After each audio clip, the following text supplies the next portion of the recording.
पानाचा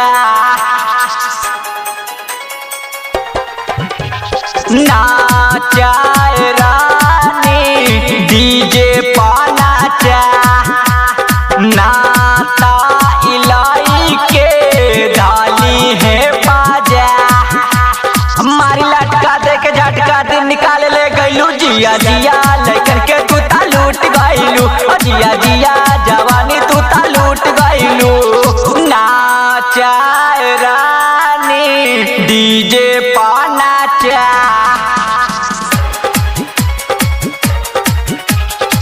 नाचाए रानी डीजे पानाचा नाता इलाई के डाली है बाजा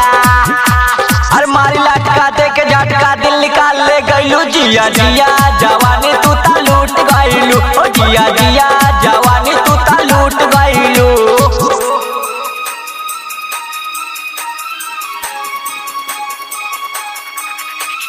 डीजे एनकेजी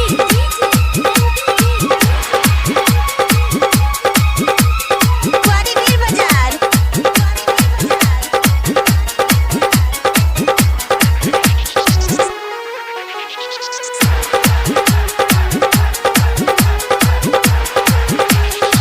खोला तू अपना जवानी के परदा बस्ती के लइके उड़ा दी है गरदा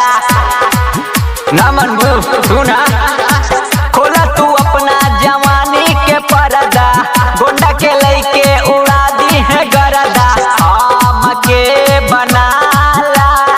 अपन तू राजा दिन हो या रातिया देह हम माजा घगरी तू उठा के मनवा बुढ़वन के पगलाइलू जिया जिया जवानी तू ता लूट गईलू जिया जिया जवानी तू ता लूट गईलू हो डीजे एनकेजी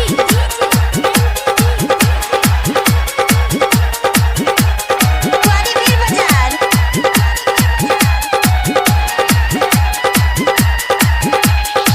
काहे न सटेलू बीने के भिरिया लगे कि छोड़ देलू उनकर फिकिरिया सटा न सटा काहे न सटेलू बीने के भिरिया लगे कि छोड़ देलू उनकर फिकिरिया ऐसे तू छोड़ी गोरिया हो ना जा तानी सदेदा राजेश के माजा मारी लटका दे के झटका दिल निकाल ले गईलू जिया जिया लेकिन के तू ता लूट गईलू जिया जिया जवानी तू ता चूस गईलू जिया जिया जवानी तू ता चूस गईलू जिया जिया